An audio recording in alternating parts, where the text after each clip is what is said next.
Gentlemen, Jerry Dixon, things you should do before your house burns down. Things you should do before your house burns down, Jerry Dixon. Pay attention, Vince, you don't know anything. Thank you. The fires that we had in North County about a month ago is what sparked me to do this speech. Some of you may remember the wildfires that came through San Diego County in 2007. And some of you may remember the wildfires that came through San Diego County in 2003 that burned down about 2,000 homes. October 29, 2003 was by far the worst day of my life. I was living in a mobile home park, and that day, every single home in the park burned down. And I could take an hour to speak to you to tell you the whole story. But today, my speech is intended to be more about you than me. I'm going to tell you about some of the mistakes that I made, so hopefully you won't make the same mistakes in the event you find yourself in a similar situation. And I have made a list of 13 things you should do before your house burns down. Number one, don't assume that the TV news is telling the whole story. I was home all day that day watching TV on and off. They never mentioned the fires getting even miles of where I was living. So my suggestion is, get in your car, drive around, find out for yourself what's happening and where the fires are. If they're even 20 miles from you, find out for sure. I assumed they weren't going to come to my place because the news never said so. Number two, watch what your neighbors are doing. A couple of my neighbors, I saw them packing up stuff in their truck and pulling out. I assumed they were going on vacation. Turns out they were evacuating. And I didn't even know the fires were coming. Number three, don't assume that your neighbors will watch out for you. I had my car parked right in front of my home. It was obvious I was home. Not one single one of my neighbors knocked on my door to see if I was even awake.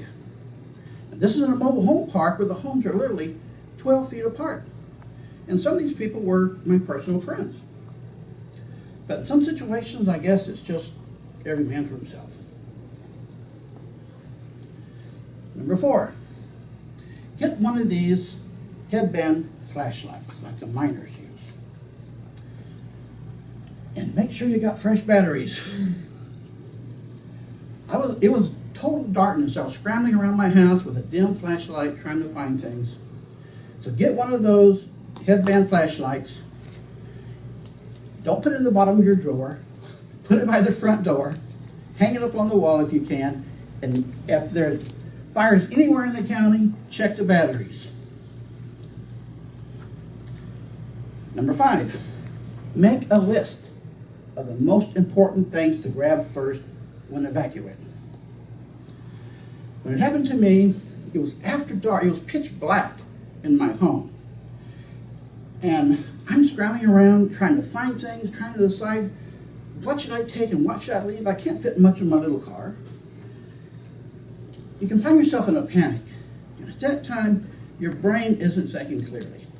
So make a list of the most important things to grab first. So if you find yourself in a panic type situation, you don't have to think. You just look at your list and grab stuff. Because you will forget some important things. Number six, the most important things are not the most expensive things. The most important things are the things that are unreplaceable. A home is easily replaceable. Your television is easily replaceable. Your annual school albums from grade 7 to 12 with all those signatures and love notes, not replaceable. That's what example what you want to grab first. Number 6. Don't trust fireproof boxes. I had a little fireproof box where I kept important papers in, and thousands of negatives from pictures I've taken my whole life. I left it there because it was in a fireproof box. I'll come back later and get it. The box didn't burn too bad, but everything inside burned up just from the sheer heat. So when it says fireproof box, it's just talking about the box. Number 8. Don't assume that you can come back later and salvage things. I came back to 100% destruction. There was absolutely nothing salvageable. So before you evacuate, grab it now or you may never see it again. Number 9. Keep a detailed list of everything you own. And this is one of the things I did right. For years before that, I had made a list of every single thing I owned with the description, the date purchased, what it cost me, and where I bought it from. It was about 40 pages long, typed up. A week later, I give it to the insurance man. Here's my typed up list of everything I own and the exact dollar amount it cost me. Because your insurance company is going to ask for that. Even if you have replacement value coverage, they're still going to ask for the list of what you lost. Don't try and make it up after the fire.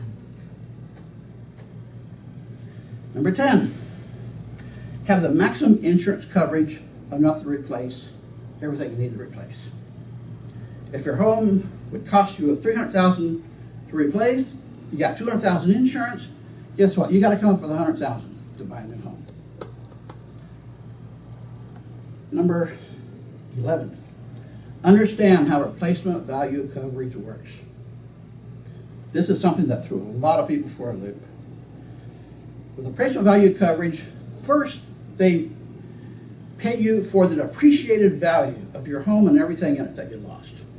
To get the difference between the depreciated value and the replacement value, you actually have to replace things. You don't replace something, you don't get paid. So, you want to be prepared for that. You don't want that to be a big surprise like it was for so many people there. And number 12, know the time limit to replace your lost property. This is something that nobody knew. There's a fine print in home insurance that in order to get the replacement value coverage for your home and everything else, you have to replace it within 6 months. 6 months deadline was coming close. I had to buy some house somewhere in order to not lose my insurance money. I couldn't move back to where I was because they had to replace the whole infrastructure. It was a year before they allowed people to move back in. And number 13, most importantly, this is the most important thing I learned from this experience.